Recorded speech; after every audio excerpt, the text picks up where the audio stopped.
Alors, bonjour tout le monde. Bonjour. Il me fait plaisir de venir présenter une petite allocution sur la ville d'Arvida et le développement de cette ville-là à travers plusieurs activités. Alors, je vais vous lire un peu ce que j'ai préparé. En 1925, le président d'Alcoa, Arthur Vining Davis, achète un terrain entre les villes de Jonquière et de Chicoutimi, suffisamment grand pour construire une usine et une ville. La construction de l'usine débute le 6 septembre 1925. Elle comprend 4 petites salles de cuve qui produisent annuellement 30 000 tonnes. Aujourd'hui, on a des usines qui produisent 500 000 tonnes. Alors, il y a un bon contraste avec ça. La première salle de cuve en opération, c'est la salle de cuve 21, et elle produit du métal une semaine après être mise en opération. Alors, sous la direction de M. Harold Wake, qui est un Américain, la construction de la ville débute le 1er juin 1926. Une première maison est complétée le 28 août, donc de juin à août, ils ont fait une maison complète dans le temps, avec les outils et l'équipement qu'ils avaient. C'est quand même un phénomène. Et le 1er février de 1927, il y a 270 maisons qui sont complétées. Donc, en dedans d'un an, environ 135 jours, ils ont réussi à construire ces maisons-là. Alors, pour divertir les employés, Aluminium Company of Canada, dans le temps, et ici aussi, autorise la construction d'un parcours de golf de 9 trous, évalué à 1 234 $ dans le temps. Alors, le Saguenay Country Club est inauguré le 24 mai 1927. Le premier président du club, du conseil d'administration, est M. Albert Whitaker, un Américain. Il est surintendant de l'usine d'Anode, et puis il deviendra éventuellement directeur de cette usine-là, et il va finir vice-président à Montréal. Le premier conseil d'administration du club est composé majoritairement d'anglophones. Il y a seulement qu'un francophone au sein du comité, qui est M. Adrien Boivin, qui venait de l'usine de la ville de l'Abbé. Il faudra attendre jusqu'en 1963, c'est-à-dire 36 ans plus tard, avant de voir arriver le premier président francophone du club. Au fil du temps, le conseil d'administration et le membership se francisent. Aujourd'hui, le membership et le conseil d'administration est 100% francophone. Au cours de son histoire, le parcours de golf a occupé 3 sites différents. Un au centre-ville, au début, il n'y avait pas de construction au centre-ville. Donc, ce site-là a existé de 1927 jusqu'à 1930. Par la suite, en raison de la guerre, Alcoa avait besoin de terrain pour construire de nouveaux quartiers et de nouvelles maisons pour loger les travailleurs qui venaient à l'usine pour produire de l'aluminium pour fournir l'effort de guerre. Alors, à ce moment-là, le club s'est déplacé vers ce qu'on appelle Flamanheit, le quartier flamand, et tout près du nouveau Saguenayen qui avait été construit en 1940. Par la suite, ce parcours-là était difficile à marcher parce qu'il y avait beaucoup de côtes à gravir. Alors, le président du temps, M. Whitaker, a fait venir Stanley Thompson, un architecte de golf de Toronto. Ils ont marché la ville et puis ils ont trouvé un site le long de la rivière Saguenay. Et depuis 1943, c'est là que le parcours de golf se situe.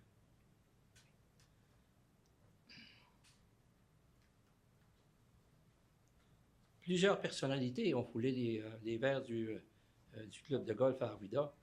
Alors, entre autres, il y a eu le boxeur Joe Louis qui est venu à Arvida, et puis Sam Steinberg, le président des magasins Steinberg. Ensuite, Jean Béliveau, Maurice Richard et Jacques Plante des Canadiens de Montréal sont venus occasionnellement jouer au golf à Arvida. Mike Weir, il est venu jouer, il venait de l'Ontario. Il a gagné le championnat junior canadien, donc il est venu jouer à Arvida également. Et puis René Angélil et beaucoup d'autres personnalités. Dès sa création, la ville d'Arvida offre à sa population des écoles françaises et anglaises. Au tout début, en 1925, les écoles étaient tout petites, c'était des maisons, on utilisait des maisons des particuliers pour enseigner le français et l'anglais.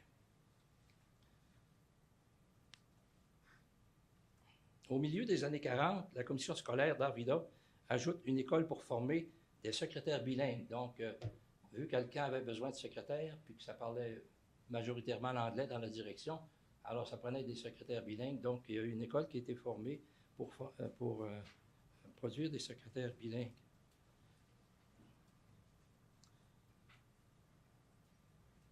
Également, la ville a fait construire une école technique parce que dans les usines, il y avait beaucoup de procédés et d'équipements compliqués et ça prenait des techniciens qui soient capables de maintenir ces équipements-là et de les réparer quand ils brisaient.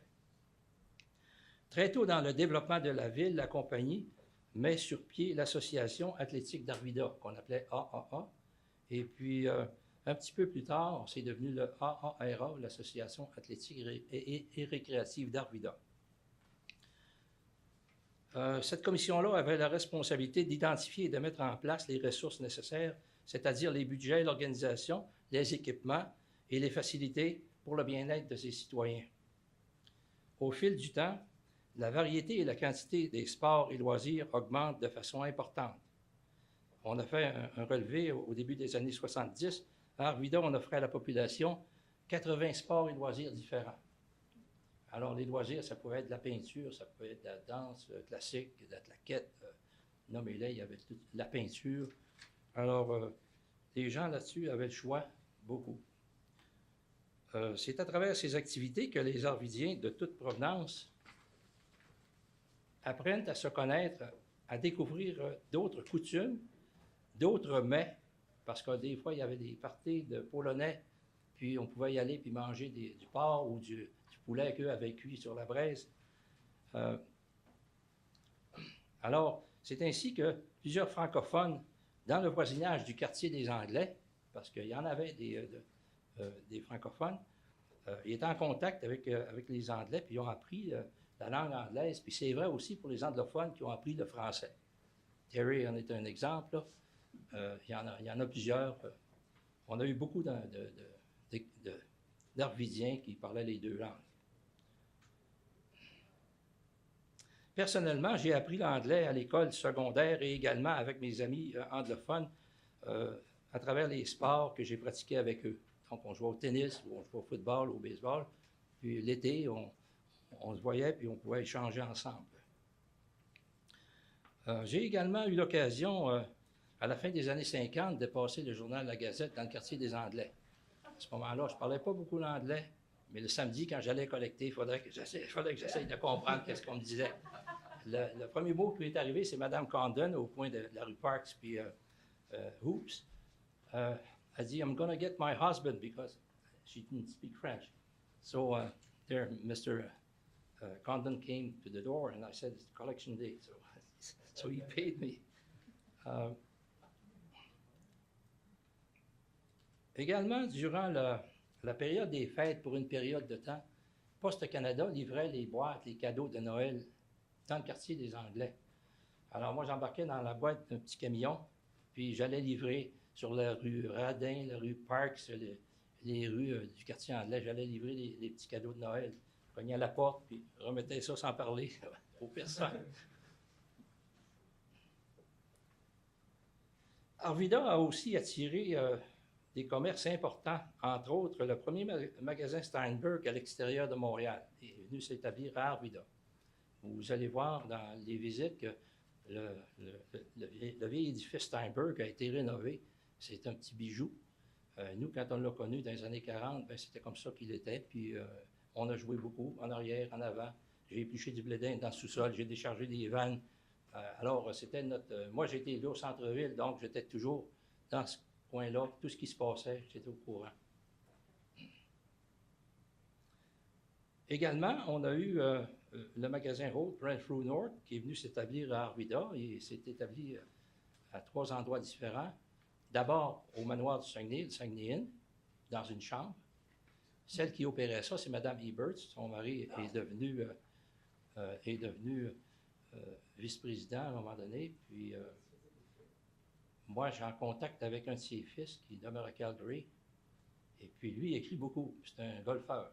Il a joué pratiquement tous les terrains de golf au monde, puis il est membre du club de golf St. Andrews en Écosse. Alors, lui, c'est un gars qui écrit, puis il fait des belles choses. Alors, les Eberts, elle a commencé au manoir, et puis après ça, le centre-ville s'est développé. Elle a loué sur le boulevard Mellon un loyer, puis elle a continué là. Et éventuellement, elle est allée au Corner Store, qu'on appelait, là, dans le coin, et puis elle a terminé sa carrière là. Mais à un moment donné, elle faisait le double du salaire de son mari. Lui était directeur des services immobiliers, puis elle gagnait plus cher que lui. Il y a eu également les banques royales qui sont établies à Arvida très tôt, la Banque de Montréal et la Canadian Bank of Commerce. Le 20 mars 1940, Alcan inaugure le prestigieux Saguenay Inn, qui a été rebaptisé un peu plus tard dans les années 60 en Manoir du Saguenay. Au fil des ans, le manoir accueille des visiteurs de prestige. Robert Bourassa est venu au manoir, Gilbert Bécaud, Maurice Chevalier, Charles Aznavour, Sa Majesté la Reine Élisabeth et son mari, le prince Philippe, et également des gouverneurs, des ambassadeurs et beaucoup d'autres invités de prestige. Il y a également eu plusieurs bals et mariages qui ont eu lieu au manoir, entre autres. Moi, c'est là que je me suis marié. Dans le temps, aujourd'hui, on ne peut plus le faire.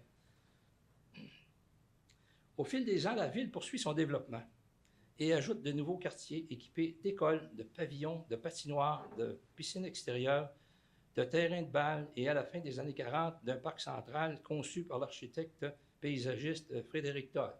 Alors, Alcan, là, ils ont mis sur pied à Montréal dans les années 40 une commission d'urbanisme avec Frédéric Todd et puis Featherstone Hoff, l'architecte. Et puis, on avait le gérant municipal qui était sur le comité. Alors, il n'y a rien qui se faisait dans Arvida sans l'approbation de ce comité-là. La couleur de la peinture extérieure, il fallait respecter ce que Alcan proposait. Il y a quelqu'un qui a voulu construire sa maison en briques jaunes. Il a été refusé. Ils ont dit c'est de la brique rouge, de red brick, red clay. Puis, c'était comme ça. C'était vraiment serré. Par contre, très longtemps, jusque le milieu des années 50, on avait un département à Arvida qui s'appelait le Townsite. Et puis, toutes les réparations aux maisons et la peinture, c'était fait par la ville, qui était sous l'Alcan dans le temps. Et puis, c'est ça, on a été gâtés à Arvida. On manquait de rien, en fait.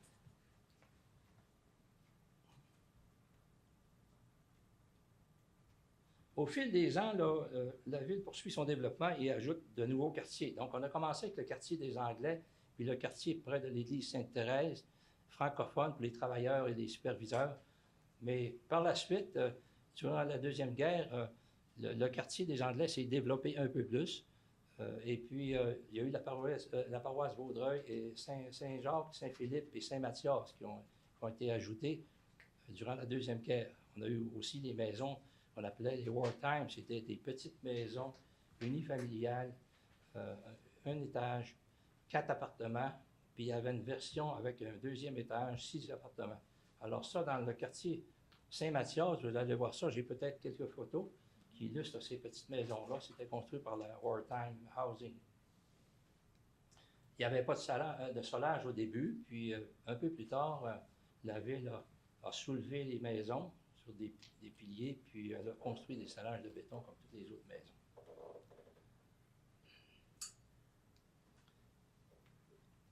En 1952, la cité d'Arvida célèbre son 25e anniversaire civique et industriel.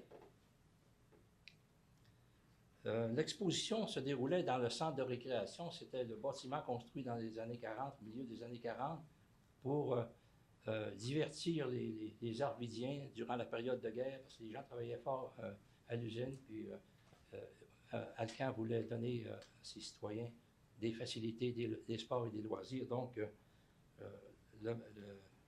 Le centre de récréation a été construit à ce moment-là.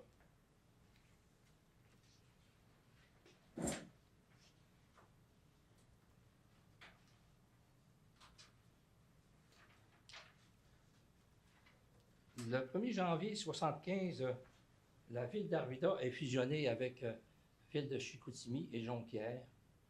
Et récemment, ça a été fusionné avec la baie et tout. Alors, aujourd'hui, on fait partie d'une grande ville qui s'appelle Ville de Saguenay. Alors,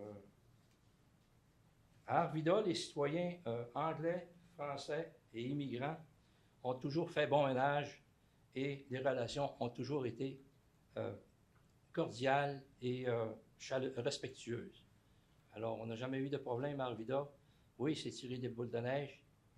Des fois, il y a eu des petites intercades, mais il n'y a pas eu de problème majeur à Arvida, jamais. Alors, ça conclut un peu ce que j'avais à vous présenter. Avez-vous des photos? Oui, j'ai des photos. Alors, je vais expliquer un peu ces photos-là. C'est un peu le fil conducteur à partir de 1925 jusqu'à récemment. Je pense qu'une photo vaut 1000 mots. Alors, je vais procéder.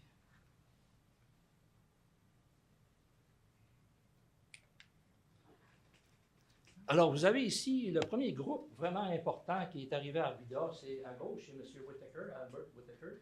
C'est un Allemand qui venait de la Pennsylvanie. Et ils sont avec leurs épouses. Le deuxième, c'est Ralph Parks, le premier directeur de l'usine Arvida. Et puis, le troisième monsieur là-bas, ça c'est Harold Wade. C'est le grand génie et le cerveau de la construction de la ville d'Arvida. Si on a des standards élevés à Arvida, c'est lui qui a tenu les cordeaux serrés, puis qui a fait en sorte qu'on a... c'est lui qui a trouvé aussi l'emplacement du manoir du Saguenay. Alors, c'est un gars qui s'est dédié et qui a vraiment donné beaucoup à la ville d'Arvida. Après ça, le dernier, c'est Jim White. C'est un Ontarien qui a travaillé aux États-Unis, à Niagara Falls, pour Alcoa au début, et puis qui a débuté à Arvida dans le monde du personnel. Là, vous avez ici la construction de la ville en 1926.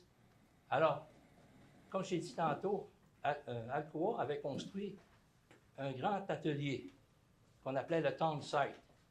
Là, il y avait des scies, puis il y avait des outils pour construire les résidences. Donc, c'est là qu'ils taillaient toutes les madriers de la structure de la maison.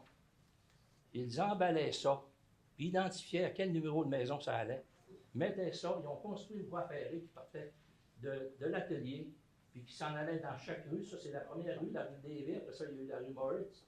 Et puis, ils montaient une maison de même en quelques jours. La structure, c'était rapide à monter. Ils faisaient la fondation, coulaient ça. Puis dans le temps, c'était pas équipé comme aujourd'hui, des ready-mix, puis le béton pompé dans ça. Mais quand même, c'est le début de la construction de la ville d'Arvida. Ça, c'est le quartier qu'on a vu tout à l'heure. C'est une photo à partir du clocher de l'église Sainte-Thérèse. C'est au début, vous voyez, en arrière de l'église anglicane, là. Ça, c'était M. Whittaker qui a fait faire ça. C'était dans sa religion à lui. Puis, il tenait à avoir une église. Donc, il a construit celle-là. Mais il y en a eu d'autres aussi, deux autres religions qui ont construit leur église, plus les catholiques. Alors, on voit ici, ce seront des maisons, je dirais dans le début du quartier des Anglais, parce qu'il y a une rue ici qui est la rue Moisson qui s'en va. Puis, plus loin, l'église, là, elle est... Voyons, j'ai mon pointeur, je l'ai laissé là-bas. Alors, l'église, elle est sur la rue, l'ancienne rue Radin, qu'on appelle aujourd'hui, on l'a appelé de la Traverse, puis après ça, aujourd'hui, elle a un autre nom. Alors, donc, le quartier des Anglais commence à peu près dans ce coin-là, puis il s'en va un peu plus loin. J'ai une autre photo que je vais vous montrer, là. Ah, ça, c'est les maisons. Je veux que vous voyez la différence de maison entre les boss de compagnie puis les petits travailleurs.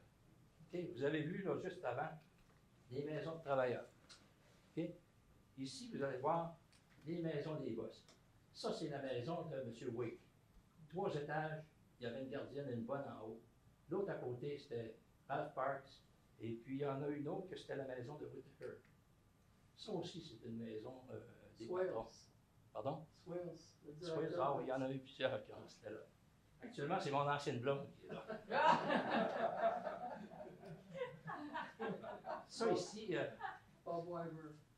Oui, mais avant Weiber, c'est le responsable de toute la construction électrique de la centrale de Chipshop, de l'usine, M. Dubose. McNally Dubose, c'est un Américain. Un grand génie de l'électricité. Dans l'Ouest, il y a une montagne à son nom, puis il y a une rue Dubose à Kitimat, puis il y en a une aussi à Arvida. Donc lui, c'était le top dans l'électricité. Ça, c'est la maison de M.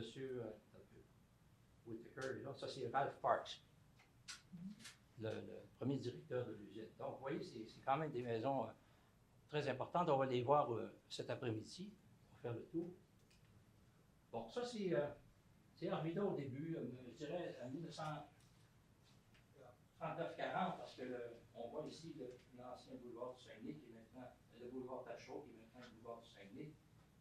Je n'ai pas mon pointeur, je vais m'avancer un peu ici. Là. Alors, vous avez ici là, le rond-point, l'église Sainte-Thérèse, et puis là, si on descend ici sur la rue Moissan, on se ramasse là sur la rue des Ambosses. Les maisons que je vous ai montrées, c'est ces maisons-là ici en haut. Et donc, ça, c'est le premier quartier qui a été construit à Arvida.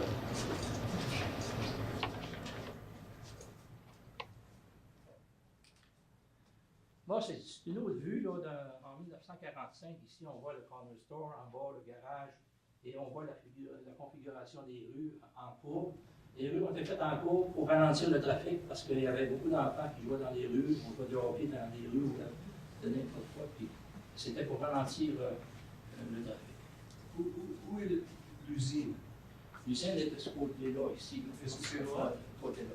Vous voyez ici en bas, là, ça, c'est ça, les maisons que je vais vous montrer tantôt, c'est celle-là. Okay. Excusez-moi, là, j'ai oublié mon pointeur dans ma valise. On a encore fait 5 minutes. Oui, OK, ça va bien. Je vais aller plus vite. Je pensais de finir plus tôt. Ça, c'est le centre de récréation qui a été construit tout en bois, en pin de la Colombie-Britannique, puis en 1943. Là-dedans, il y avait tout. Il y avait une bibliothèque, il y avait l'auditorium pour la danse, pour les pièces de théâtre, la chorale, Harvard Choral Society, Harvard Player, Camera Club était là aussi. La bibliothèque, il y avait une salle de pool, une salle de quai, un curling, 2 glaces. Il y avait aussi la fanfare au 2e étage, un restaurant. Il ne manquait rien. Là. On était gâtés, vraiment. En 1952, c'était le 25e anniversaire, et puis à Alcan, la ville a fait construire une grande croix en aluminium sur un rocher, sur une petite montagne qui surplombe la rivière Saguenay, et puis la centrale de Chipshop. Elle a été détruite, il y en a qui ont voulu voler l'aluminium, puis finalement, avec Carl Dufour, le conseil municipal, on a réussi à la faire à neuf. Elle est éclairée le soir comme c'était avant, mais là, il y a quelqu'un qui a brisé encore une série de fluorescents à droite. Ça, c'est la première école qu'on a eue à Arvida. La vraie école, c'est l'école Saint-Joseph. Elle était gérée par des religieuses, des mixtes dans le temps, des filles et des garçons. Vous voyez la sœur avec ses élèves, garçons et filles. Ça, c'est devant le bureau principal qui a été construit dans les années, fin des années 30. Il y a quelqu'un qui parlait de M. Morrison, là. Ralph Morrison, le père, c'est lui, ça ici. Okay. Il y a eu un autre Ralph Morrison, puis il y a eu des enfants Morrison, ici, Bobby Morrison. Les gars d'Arvida. Alors ça, c'est 6 frères Brundel qui avaient 25 et 30 ans d'expérience à l'Afghan. Donc, ils travaillaient dans l'usine, c'est une photo de travailleurs. Également, dans les années 35-40, là aussi, également, on voit qu'ils se préoccupaient de la sécurité dans ce temps-là aussi.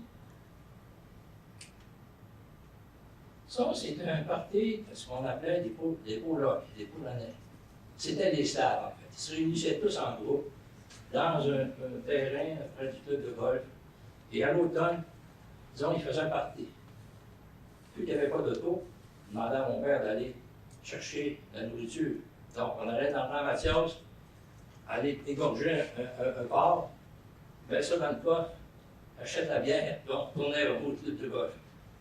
Là, ça durait toute la journée jusqu'aux 10 heures du matin. Ça, c'est une vue aérienne de la ville d'Arvida telle qu'elle est dans le moment. Les quartiers du bas ici, c'est Saint-Mathias, Saint-Jacques, Saint-Philippe.